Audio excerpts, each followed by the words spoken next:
ಇಬ್ಬರು ಭಕ್ತೆಯರು ಕೊಠಡಿಯನ್ನು ಪ್ರವೇಶಿಸಿ ಪರಮಹಂಸರಿಗೆ ಪ್ರಣಾಮ ಮಾಡುತ್ತಿದ್ದಾರೆ. ಉಪವಾಸದಿಂದಿದ್ದು ಪರಮಹಂಸರ ದರ್ಶನ ಮಾಡಲು ಬಂದಿದ್ದಾರೆ. ಅವರಿಬ್ಬರು ಅತ್ತಿಗೆ ನಾದಿನಿಯರು. ವಯಸ್ಸು 22-23 ಇರಬೇಕು. ಇಬ್ಬರೂ ಮಕ್ಕಳ ತಾಯಿಯರಾಗಿದ್ದಾರೆ. ತಲೆಗೆ ಮುಸುಕು ಹಾಕಿಕೊಂಡಿದ್ದಾರೆ. ಶ್ರೀರಾಮಕೃಷ್ಣರು ಭಕ್ತೆಯರಿಗೆ, ನೋಡಿ, ನೀವು ಶಿವಪೂಜೆ ಮಾಡಿ. ಹೇಗೆ ಮಾಡುವುದು ಎಂದರೆ, ನಿತ್ಯ ಕರ್ಮ ಎಂಬ ಹೆಸರಿನ ಒಂದು ಪುಸ್ತಕ ಇದೆ. ಅದನ್ನು ಅನುಸರಿಸಿ ಪೂಜೆಯನ್ನು ಮಾಡಿ. ಭಗವಂತನ ಪೂಜೆ ಮಾಡಬೇಕಾದರೆ ಅದಕ್ಕೆ ಬೇಕಾಗುವ ಸಿದ್ಧತೆಗಳನ್ನು ಮಾಡಿಕೊಳ್ಳಲು ಬಹಳ ಸಮಯ ಹಿಡಿಯುತ್ತದೆ. ಹೂವು ಕೊಯ್ಯುವುದು, ಚಂದನ ಮಾಡಿಕೊಳ್ಳುವುದು, ಪೂಜಾ ಸಾಮಗ್ರಿಗಳನ್ನು ಬೆಳಗಿಕೊಳ್ಳುವುದು, ನೈವೇದ್ಯಕ್ಕೆ ಸಿದ್ಧತೆ ಮಾಡಿಕೊಳ್ಳುವುದು, ಇವೇ ಮೊದಲಾದ ಕೆಲಸಗಳನ್ನು ಮಾಡುವಾಗಲೆಲ್ಲ ಮನಸ್ಸು ಭಗವಂತನ ಕಡೆಗೇ ಹರಿಯುತ್ತಿರುತ್ತದೆ. ಹೀನ ಬುದ್ಧಿ, ಕೋಪ, ದ್ವೇಷ ಇವೆಲ್ಲ ತೊಲಗಿ ಹೋಗುತ್ತದೆ. ನೀವಿಬ್ಬರೂ ಮಾತಾಡುವಾಗ ಭಗವಂತನ ವಿಷಯವಾಗಿಯೇ ಮಾತುಕತೆಗಳನ್ನಾಡಿ. ಮುಖ್ಯವಾಗಿ ಮಾಡಬೇಕಾದ್ದೇನೆಂದರೆ, ಹೇಗಾದರೂ ಮಾಡಿ ಮನಸ್ಸನ್ನು ಭಗವಂತನ ಕಡೆಗೆ ತಿರುಗಿಸಬೇಕು. ಒಮ್ಮೆಯೂ ಆತನನ್ನು ಮರೆಯಕೂಡದು. ಅದು ತೈಲಧಾರೆಯಂತೆ ಅವಿಚ್ಛಿನ್ನವಾಗಿರಬೇಕು. ಒಂದು ಇಟ್ಟಿಗೆಯನ್ನೇ ಆಗಲಿ, ಒಂದು ಕಲ್ಲನ್ನೇ ಆಗಲಿ, ಅದೇ ಭಗವಂತ ಎಂದು ಭಾವಿಸಿ ಶ್ರದ್ಧಾ ಭಕ್ತಿಯಿಂದ ಪೂಜಿಸುವುದಾದರೆ ಅದರಿಂದಲೇ ಆತನ ದರ್ಶನ ದೊರೆತು ಬಿಡುವ ಸಂಭವ. ಈಗ ತಾನೇ ಹೇಳಿದನಲ್ಲ, ಶಿವಪೂಜೆಯ ವಿಷಯವಾಗಿ ಇವನ್ನೆಲ್ಲ ಮಾಡಬೇಕು. ಒಮ್ಮೆ ಮನಸ್ಸು ಪರಿಪಕ್ವವಾಯಿತು ಎಂದರೆ ಬಳಿಕ ಹೆಚ್ಚು ಕಾಲ ಪೂಜೆ ಪುರಸ್ಕಾರಗಳನ್ನು ಮಾಡಬೇಕಾಗಿರುವುದಿಲ್ಲ. ಆಗ ಯಾವಾಗಲೂ ಮನಸ್ಸು ಯೋಗಮುಖವಾಗಿರುತ್ತದೆ. ಸರ್ವದಾ ಸ್ಮರಣ ಮನನ ನಡೆದುಕೊಂಡೇ ಹೋಗುತ್ತಿರುತ್ತದೆ. ಅತ್ತಿಗೆ, ನಮಗೇನಾದರೂ ಸ್ವಲ್ಪ ಉಪದೇಶ ಕೊಡುವುದಿಲ್ಲವೇ? ಶ್ರೀರಾಮಕೃಷ್ಣರು, ನಾನು ಯಾರಿಗೂ ಮಂತ್ರೋಪದೇಶ ಮಾಡುತ್ತಿಲ್ಲ. ಮಂತ್ರೋಪದೇಶ ಮಾಡಿದ್ದೇ ಆದರೆ ಶಿಷ್ಯನ ಪಾಪಗಳನ್ನೆಲ್ಲ ಹೊತ್ತುಕೊಳ್ಳಬೇಕಾಗುತ್ತದೆ. ಭಗವತಿ ನನ್ನನ್ನು ಬಾಲಕನ ಅವಸ್ಥೆಯಲ್ಲಿ ಇಟ್ಟಿದ್ದಾಳೆ. ಸದ್ಯಕ್ಕೆ ನೀವು ನಾನು ತಿಳಿಸಿರುವಂತೆ ಶಿವಪೂಜೆಯನ್ನು ಮಾಡಿ. ಆಗಾಗ ಇಲ್ಲಿಗೆ ಬರುತ್ತೀರಿ. ಮುಂದೆ ಭಗವಂತನ ಇಚ್ಛೆಯಂತೆ ಏನಾಗಬೇಕೋ ಅದು ಆಗುತ್ತದೆ. ಸ್ನಾನ ಜಾತ್ರೆಯ ದಿನ ಮತ್ತೆ ಇಲ್ಲಿಗೆ ಬರಲು ಪ್ರಯತ್ನಿಸಿ. ಮನೆಯಲ್ಲಿ ಭಗವನ್ನಾಮ ಮಾಡಬೇಕು ಎಂಬುದಾಗಿ ನಾನು ತಿಳಿಸಿದೆನಲ್ಲ, ನೀವು ಹಾಗೆ ಮಾಡುತ್ತಿದ್ದೀರೇನು? ಅತ್ತಿಗೆ, ಹೌದು, ಮಾಡುತ್ತಿದ್ದೇವೆ. ಶ್ರೀರಾಮಕೃಷ್ಣರು, ಉಪವಾಸವೇಕೆ ಬಂದಿದ್ದೀರಿ? ಊಟ ಮಾಡಿ ಬರಬೇಕು. ಹೆಂಗಸರೆಲ್ಲರೂ ಭಗವತಿಯ ಒಂದೊಂದು ರೂಪವಾದ್ದರಿಂದ ಅವರು ಕಷ್ಟಪಡುವುದನ್ನು ನಾನು ನೋಡಲಾರೆ. ನೀವೆಲ್ಲರೂ ಭಗವತಿಯ ಒಂದೊಂದು ರೂಪವೇ. ಇನ್ನು ಮುಂದೆ ಊಟ ಮಾಡಿ ಬನ್ನಿ, ಆನಂದದಿಂದ ಇರಿ. ಹೀಗೆಂದು ಹೇಳಿ ಪರಮಹಂಸರು ರಾಮಲಾಲನಿಗೆ ಸಂಜ್ಞೆ ಮಾಡಿದರು. ಭಕ್ತೆಯರಿಗೆ ಉಪಹಾರ ಕೊಡುವಂತೆ ಫಲಹಾರಿಣಿ ದೇವಿಗೆ ಅರ್ಪಿಸಿದ್ದ ಹಣ್ಣು ಹಂಪಲಾದಿಗಳ ಪ್ರಸಾದ ಆ ಭಕ್ತೆಯರಿಗೆ ದೊರೆಯಿತು. ಶ್ರೀರಾಮಕೃಷ್ಣರು ಹೇಳಿದರು, ಈಗ ನೀವು ಒಂದು ಸ್ವಲ್ಪ ಉಪಹಾರ ಮಾಡಿದಿರಿ. ನನ್ನ ಮನಸ್ಸಿಗೆ ಸ್ವಲ್ಪ ನೆಮ್ಮದಿಯಾಯಿತು. ಹೆಂಗಸರು ಉಪವಾಸದಿಂದಿರುವುದನ್ನು ನಾನು ಕಣ್ಣಿನಿಂದ ನೋಡಲಾರೆ. ಗಂಟೆ ಸಾಯಂಕಾಲ 5. ಪರಮಹಂಸರು ಶಿವದೇವಾಲಯಗಳ ಮೆಟ್ಟಿಲುಗಳ ಮೇಲೆ ಕುಳಿತಿದ್ದಾರೆ. ಹತ್ತಿರದಲ್ಲಿ ಅಧರಸೇನ, ಡಾಕ್ಟರ್ ನಿತಾಯ್, ಮಾಸ್ಟರ್ ಇವರೇ ಮೊದಲಾದ ಭಕ್ತರು ಕುಳಿತಿದ್ದಾರೆ. ಶ್ರೀರಾಮಕೃಷ್ಣರು ಭಕ್ತರಿಗೆ, ನೋಡಿ, ನನ್ನ ಸ್ವಭಾವ ಬದಲಾವಣೆ ಹೊಂದುತ್ತಿದೆ. ಪರಮಹಂಸರು ಈಗ ಏನೋ ಒಂದು ರಹಸ್ಯ ವಿಷಯ ತಿಳಿಸಬೇಕೆಂಬುದಾಗಿ ಒಂದು ಮೆಟ್ಟಲು ಕೆಳಕ್ಕೆ ಇಳಿದು ಭಕ್ತರ ಹತ್ತಿರ ಕುಳಿತುಕೊಂಡಿದ್ದಾರೆ. ಶ್ರೀರಾಮಕೃಷ್ಣರು, ನೀವೆಲ್ಲರೂ ಭಕ್ತರು. ನಿಮಗೆ ಇದನ್ನು ತಿಳಿಸಲು ನನಗೆ ಯಾವ ಸಂಕೋಚವೂ ಇಲ್ಲ. ಈಗ ಕೆಲವು ಕಾಲದಿಂದ ನನಗೆ ಭಗವಂತನ ಚಿನ್ಮಯ ರೂಪ ದರ್ಶನ ಆಗುತ್ತಿಲ್ಲ. ಈಗ ಸಾಕಾರ ನರರೂಪದಿಂದ ಕಾಣಿಸಿಕೊಳ್ಳುತ್ತಿದ್ದಾನೆ. ನನ್ನ ಸ್ವಭಾವ ಭಗವಂತನ ರೂಪವನ್ನು ದರ್ಶನ, ಸ್ಪರ್ಶನ, ಆಲಿಂಗನ ಮಾಡಿಕೊಳ್ಳುವುದು. ಭಗವಂತ ಈಗ ಹೇಳುತ್ತಿದ್ದಾನೆ, ನೀನು ದೇಹಧಾರಣೆ ಮಾಡಿದ್ದೀಯೇ, ನನ್ನ ಸಾಕಾರ ನರರೂಪದೊಡನೆ ಆನಂದಪಡು. ಭಗವಂತನೇನೋ ಸಕಲ ಜೀವರಾಶಿಗಳಲ್ಲೂ ಇದ್ದಾನೆ, ಆದರೆ ಮನುಷ್ಯನಲ್ಲಿ ಅಧಿಕವಾಗಿ ವ್ಯಕ್ತವಾಗಿದ್ದಾನೆ. ಮನುಷ್ಯನೇನು ಅಲ್ಪನೇ? ಭಗವತ್ ಚಿಂತನೆ ಮಾಡಬಲ್ಲ, ಅನಂತನ ಧ್ಯಾನ ಮಾಡಬಲ್ಲ. ಇದು ಅನ್ಯ ಜೀವಿಗಳ ಕೈಲಿ ಸಾಧ್ಯವಿಲ್ಲ. ಅನ್ಯ ಜೀವಜಂತುಗಳಲ್ಲಿ, ಮರಗಿಡಗಳಲ್ಲಿ, ಸರ್ವಭೂತಗಳಲ್ಲೂ ಭಗವಂತ ಇದ್ದಾನೆ. ಆದರೆ ಆತ ಮನುಷ್ಯನಲ್ಲಿ ಹೆಚ್ಚಾಗಿ ವ್ಯಕ್ತವಾಗಿದ್ದಾನೆ. ಅಗ್ನಿ ಎಲ್ಲ ಭೂತಗಳಲ್ಲಿಯೂ ಎಲ್ಲ ವಸ್ತುಗಳಲ್ಲಿಯೂ ಇದೆ, ಆದರೆ ಕಟ್ಟಿಗೆಯಲ್ಲಿ ಹೆಚ್ಚಾಗಿ ವ್ಯಕ್ತವಾಗಿದೆ. ರಾಮ ಲಕ್ಷ್ಮಣನಿಗೆ ಹೇಳಿದ, ತಮ್ಮ, ಹಾಗೆ ಆನೆ ಕಡೆ ನೋಡು, ಅದು ಎಷ್ಟು ದೊಡ್ಡ ಪ್ರಾಣಿ, ಆದರೆ ಅದರ ಕೈಯಲ್ಲಿ ಭಗವಂತನ ಚಿಂತನೆ ಸಾಧ್ಯವಿಲ್ಲ. ಅವತಾರ ಪುರುಷರಲ್ಲಿ ಭಗವಂತ ಹೆಚ್ಚಾಗಿ ವ್ಯಕ್ತವಾಗಿರುತ್ತಾನೆ. ರಾಮ ಲಕ್ಷ್ಮಣನಿಗೆ ಹೇಳಿದ, ತಮ್ಮ, ಯಾರಲ್ಲೇ ಆಗಲಿ ಊರ್ಜಿತ ಭಕ್ತಿ ಬೆಳೆದು ಆತ ಭಾವಪರವಶನಾಗಿ ನಗುವುದು, ಅಳುವುದು, ನರ್ತಿಸುವುದು, ಹಾಡುವುದು ಇವನ್ನು ಮಾಡುತ್ತಿದ್ದರೆ ಆತನಲ್ಲಿ ನಾನು ನಿಜವಾಗಿಯೂ ಇದ್ದೇನೆ ಎಂಬುದನ್ನು ತಿಳಿದುಕೋ. ಪರಮಹಂಸರು ಸುಮ್ಮನೆ ಕುಳಿತಿದ್ದಾರೆ. ಈಗ ಮತ್ತೆ ಮಾತುಕತೆ ಆಡಲು ಆರಂಭಿಸಿದ್ದಾರೆ. ಶ್ರೀರಾಮಕೃಷ್ಣರು, ಕೇಶವಸೇನ ಇಲ್ಲಿಗೆ ಅಡಿಗಡಿಗೆ ಬರುತ್ತಿದ್ದ. ಇಲ್ಲಿಗೆ ಬಂದ ನಂತರ ಬಹಳ ಪರಿವರ್ತನೆ ಹೊಂದಿಬಿಟ್ಟ. ಕೊನೆಯಲ್ಲಿ ಒಬ್ಬ ಮಹಾವ್ಯಕ್ತಿ ಆಗಿಬಿಟ್ಟ. ಇಲ್ಲಿಗೆ ಅನೇಕ ಸಲ ಬಂದಿದ್ದ. ತನ್ನ ಅನುಯಾಯಿಗಳನ್ನೆಲ್ಲ ಕಟ್ಟಿಕೊಂಡು ಒಂಟಿಯಾಗಿ ಬರಲು ಆತನಿಗೆ ಇಚ್ಛೆ ಇತ್ತು. ಜೀವನದ ಪ್ರಾರಂಭದಲ್ಲಿ ಕೇಶವನಿಗೆ ಸಾಧು ಸಂಘ ದೊರೆಯಲಿಲ್ಲ. ಕೇಶವನನ್ನು ನಾನು ಕೋಲತೊಲದಲ್ಲಿರುವ ಆತನ ಮನೆಗೆ ಹೋಗಿ ಸಂಧಿಸಿದೆ. ಹೃದಯ ನನ್ನೊಡನೆ ಬಂದಿದ್ದ. ಕೇಶವಸೇನ ಇದ್ದ ಕೊಠಡಿಗೆ ನಮ್ಮನ್ನು ಕರೆದುಕೊಂಡು ಹೋಗಿ ಕೂರಿಸಿದರು. ಮೇಜಿನ ಮೇಲೆ ಏನನ್ನೋ ಬರೆಯುತ್ತಿದ್ದ. ಸ್ವಲ್ಪ ಹೊತ್ತು ಆದ ನಂತರ ಬರೆಯುವುದನ್ನು ನಿಲ್ಲಿಸಿ ಕುರ್ಚಿಯಿಂದ ಇಳಿದು ಬಂದು ನಮ್ಮೊಡನೆ ಕುಳಿತುಕೊಂಡ. ನಮಸ್ಕಾರ ಮಾಡಲಿಲ್ಲ. ಇಲ್ಲಿಗೆ ಆಗಾಗ ಬರುತ್ತಿದ್ದ. ನಾನು ಒಂದು ದಿನ ಭಾವಾವಸ್ಥೆಯಲ್ಲಿ ಹೇಳಿದೆ, ಸಾಧು ಸತ್ಪುರುಷರ ಸಮ್ಮುಖದಲ್ಲಿ ಕಾಲಿನ ಮೇಲೆ ಕಾಲು ಹಾಕಿಕೊಂಡು ಕುಳಿತುಕೊಳ್ಳಬಾರದು, ಅದರಿಂದ ರಜೋಗುಣ ವೃದ್ಧಿಯಾಗಿ ಬಿಡುತ್ತದೆ. ಆತ ಮತ್ತು ಆತನ ಅನುಯಾಯಿಗಳು ಬಂದೊಡನೆ ನಾನು ಅವರಿಗೆ ನಮಸ್ಕಾರ ಮಾಡಿಬಿಡುತ್ತಿದ್ದೆ. ಕ್ರಮೇಣ ಅವರು ಸಾಷ್ಟಾಂಗ ಪ್ರಣಾಮ ಮಾಡುವುದನ್ನು ಕಲಿತುಕೊಂಡರು. ನಾನು ಕೇಶವನಿಗೆ ಹೇಳಿದೆ, ನೀವು ಹರಿನಾಮ ಕೀರ್ತನೆ ಮಾಡಿ, ಕಲಿಯುಗದಲ್ಲಿ ಭಗವಂತನ ನಾಮಗುಣ ಕೀರ್ತನೆ ಮಾಡಬೇಕು. ಆನಂತರ ಅವರು ತಾಳ ಮೃದಂಗಗಳೊಡನೆ ಭಗವನ್ ನಾಮಗುಣ ಕೀರ್ತನೆ ಮಾಡಲಾರಂಭಿಸಿದರು. ಹರಿನಾಮದಲ್ಲಿ ನನಗೆ ಶ್ರದ್ಧೆ ಮೊದಲು ಇದ್ದುದಕ್ಕಿಂತಲೂ ಅಧಿಕವಾಗಿ ಬಲಗೊಳ್ಳಲು ಕಾರಣವೇನು ಗೊತ್ತೇ? ಈ ದೇವಾಲಯಕ್ಕೆ ಸಾಧು ಸತ್ಪುರುಷರು ಬಂದು ಹೋಗುತ್ತಿರುವುದು ನಿಮಗೆ ಗೊತ್ತೇ ಇದೆ. ಒಮ್ಮೆ ಒಬ್ಬ ಮುಲ್ತಾನಿ ಸಾಧು ಬಂದಿದ್ದ. ಗಂಗಾಸಾಗರಕ್ಕೆ ಹೋಗುವ ಪಾರ್ಟಿಗಾಗಿ ಇಲ್ಲಿ ಕಾದಿದ್ದ. ಮಾಸ್ಟರ್ ಹತ್ತ ಕೈ ತೋರಿಸಿ, ಈತನ ವಯಸ್ಸಿನ ಸಾಧು. ಅವನೇ ನನಗೆ ಹೇಳಿದ್ದು, ಕಲಿಯುಗದಲ್ಲಿ ಭಗವತ್ ಸಾಕ್ಷಾತ್ಕಾರವನ್ನು ಪಡೆಯುವ ಮಾರ್ಗ ನಾರದೀಯ ಭಕ್ತಿ ಅಂತ. ಒಂದು ದಿನ ಕೇಶವಸೇನ ತನ್ನ ಅನುಯಾಯಿಗಳೊಡನೆ ಇಲ್ಲಿಗೆ ಬಂದಿದ್ದ. ರಾತ್ರಿ 10 ಗಂಟೆಯವರೆಗೆ ಇಲ್ಲೇ ಇದ್ದ. ಪ್ರತಾಪ ಮತ್ತೆ ಇನ್ನೂ ಕೆಲವರು ಹೇಳಿದರು, ರಾತ್ರಿಯನ್ನು ಇಲ್ಲೇ ಕಳೆದು ಬಿಡೋಣ ಅಂತ. ಕೇಶವ ಹೇಳಿದ, ಇಲ್ಲ, ಸಾಧ್ಯವಿಲ್ಲ, ಮನೆಯಲ್ಲಿ ಕೆಲಸವಿದೆ, ಹೋಗಲೇಬೇಕು. ಆಗ ನಾನು ನಕ್ಕು ಹೇಳಿದೆ, ಮೀನಿನ ಕುಕ್ಕೆಯ ಗಂಧ ಬಾರದಿದ್ದರೆ ನಿದ್ದೆ ಬರುವುದಿಲ್ಲವೇನೂ? ಒಬ್ಬ ಬೆಸ್ತರವಳು ಒಮ್ಮೆ ಒಬ್ಬ ತೋಟದ ಮಾಲಿಯ ಮನೆಗೆ ಅತಿಥಿಯಾಗಿ ಬಂದಳು. ಆಕೆ ಪೇಟೆಯಲ್ಲಿ ಮೀನನ್ನು ಮಾರಿ ಬರೀ ಕುಕ್ಕೆಯನ್ನು ಕೈಯಲ್ಲಿ ಹಿಡಿದುಕೊಂಡು ಬಂದಿದ್ದಳು. ಹೂವನ್ನು ಶೇಖರಿಸಿಡುವ ಕೊಠಡಿಯಲ್ಲಿ ಅವಳಿಗೆ ಮಲಗಲು ಸ್ಥಳ ದೊರೆಯಿತು.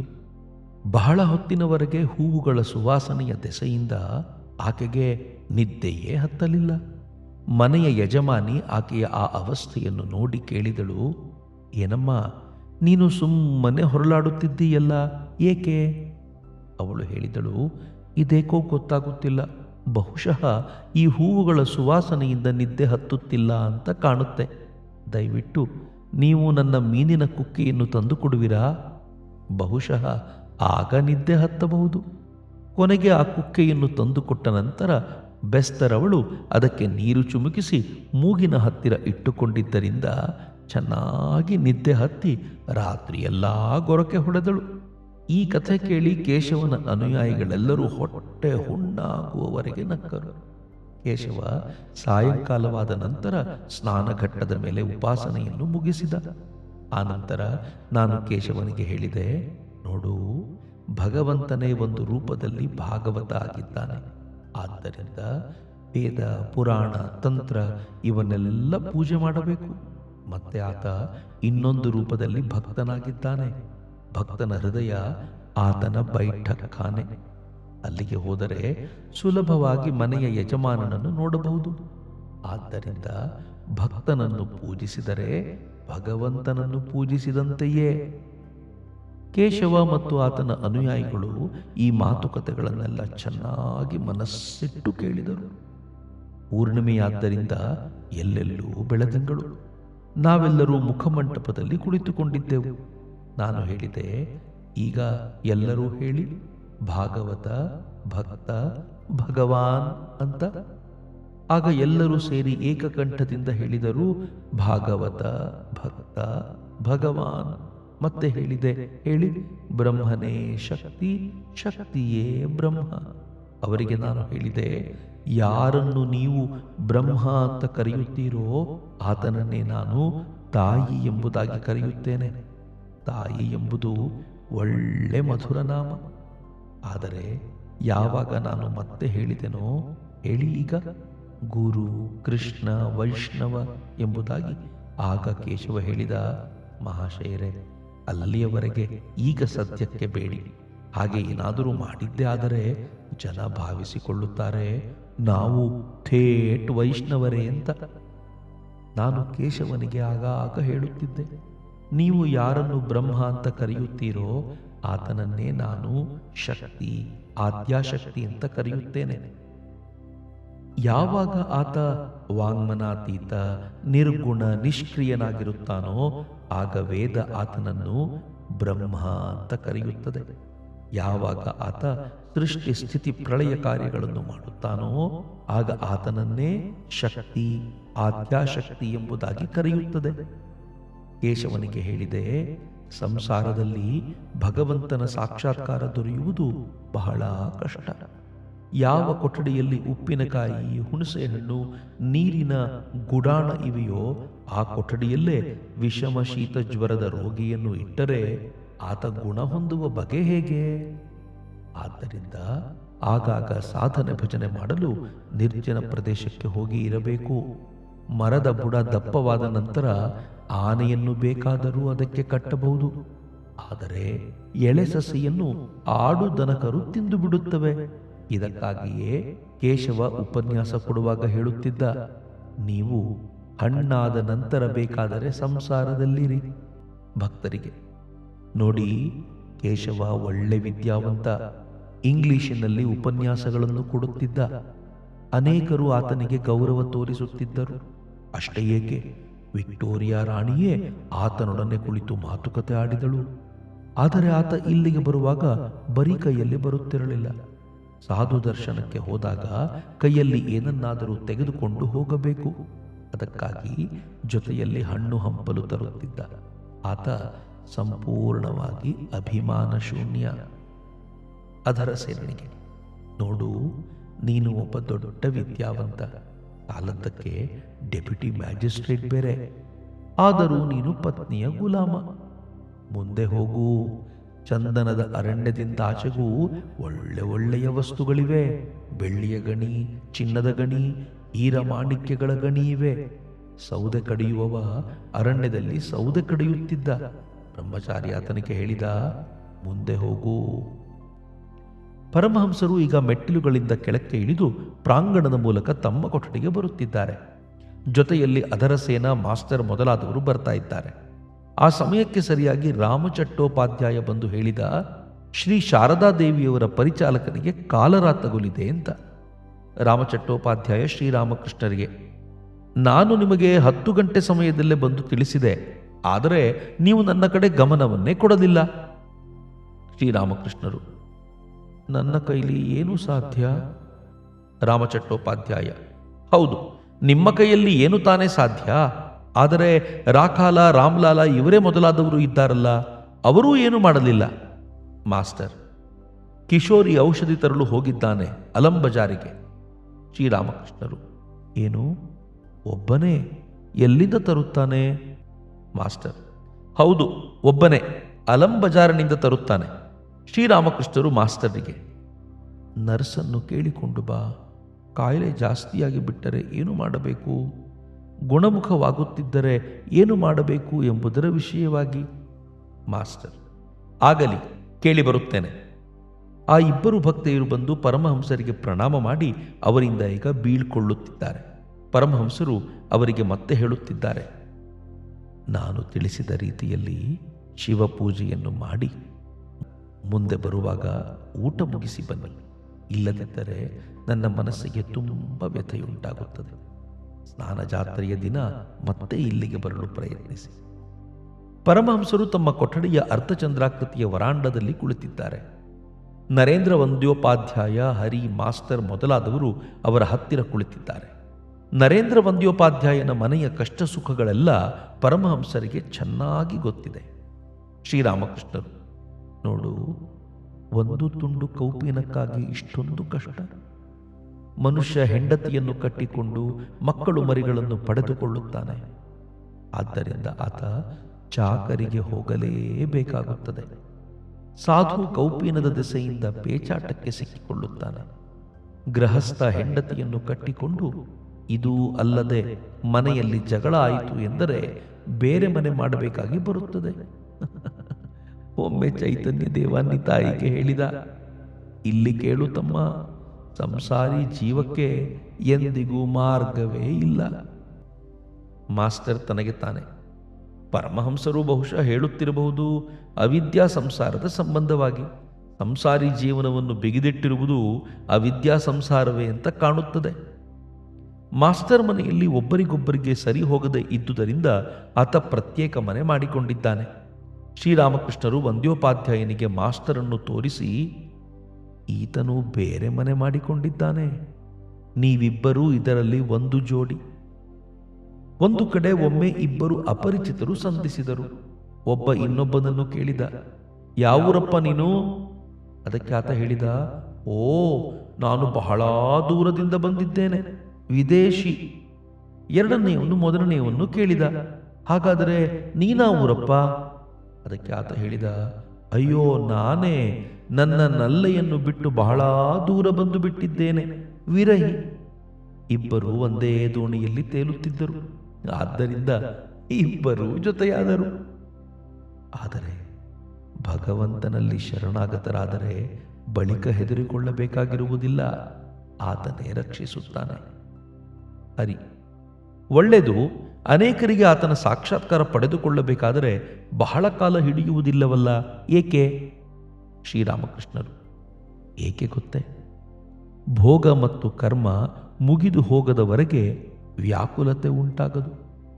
ಡಾಕ್ಟರ್ ರೋಗಿಯ ಸಂಬಂಧವಾಗಿ ಹೇಳುವುದುಂಟು: ಈಗ ಆನಂತರ ಸಾಮಾನ್ಯ ಔಷಧದಿಂದಲೇ ಗುಣವಾಗಿ ಬಿಡುತ್ತದೆ. ನಾರದ ರಾಮನಿಗೆ ಹೇಳಿದ: ರಾಮ, ನೀನು ನಿನ್ನ ಕಾಲವನ್ನು ಅಯೋಧ್ಯೆಯಲ್ಲಿಯೇ ಕಳೆಯುತ್ತಿದ್ದರೆ ರಾವಣನ ವಧೆ ಆಗುವ ಬಗೆ ಹೇಗೆ? ನೀನು ಆ ಕಾರ್ಯಕ್ಕಾಗಿಯೇ ಅವತರಿಸಿರುವುದು. ರಾಮ ಉತ್ತರವಿತ್ತ: ನಾರದ, ಸಕಾಲ ಬರಲಿ, ರಾವಣನ ಕರ್ಮ ಕ್ಷಯ ಹೊಂದಲಿ, ಆಗ ಆತನ ವಧೆಗೆ ಪ್ರಯತ್ನ ನಡೆಯುತ್ತದೆ. ಹರಿ: ಒಳ್ಳೆಯದು. ಈ ಜಗತ್ತಿನಲ್ಲಿ ಇಷ್ಟೊಂದು ದುಃಖ ಇದೆಯಲ್ಲ, ಏಕೆ? ಶ್ರೀರಾಮಕೃಷ್ಣರು: ಈ ಜಗತ್ತೆಂಬುದು ಭಗವಂತನ ಲೀಲೆ. ಇದು ಒಂದು ಆಟ ಇದ್ದ ಹಾಗೆ. ಈ ಲೀಲೆಯಲ್ಲಿ ಸುಖ, ದುಃಖ, ಪಾಪ, ಪುಣ್ಯ, ಜ್ಞಾನ, ಅಜ್ಞಾನ, ಒಳ್ಳೆಯದು, ಕೆಟ್ಟದ್ದು ಎಲ್ಲವೂ ಇವೆ. ದುಃಖ, ಪಾಪ ಇವೆಲ್ಲ ಇಲ್ಲದೆ ಹೋಯಿತು ಎಂದರೆ ಲೀಲೆ ಸಾಧ್ಯವಿಲ್ಲ. ಕಣ್ಣ ಮುಚ್ಚಾಲೆ ಆಟದಲ್ಲಿ ಹೋಗಿ ಅಜ್ಜಿಯನ್ನು ಮುಟ್ಟಿಬಿಟ್ಟರೆ ಆಕೆಗೆ ಸಂತೋಷವಾಗದು. ಆಟ ಸ್ವಲ್ಪ ಕಾಲ ಮುಂದುವರಿಯಲಿ ಅಂತ ಭಗವಂತನ ಇಚ್ಛೆ. ಆನಂತರ ಇಂತು ಹಾರುವ 100,000 ಪಟಗಳಲ್ಲಿ ಒಂದೋ ಎರಡೋ ಹರಿದು ಬಿಡುಗಡೆಯ ಪಡೆದು ಹೋಗುತ್ತಿರಲವುಗಳನ್ನು ನಿರೂಪಿಸುತ್ತ ಈ ತಾಯಿ ಕೈಯ ಚಪ್ಪಾಳೆ ತಟ್ಟಿ ನಲಿಯುತ್ತಿಹಳು.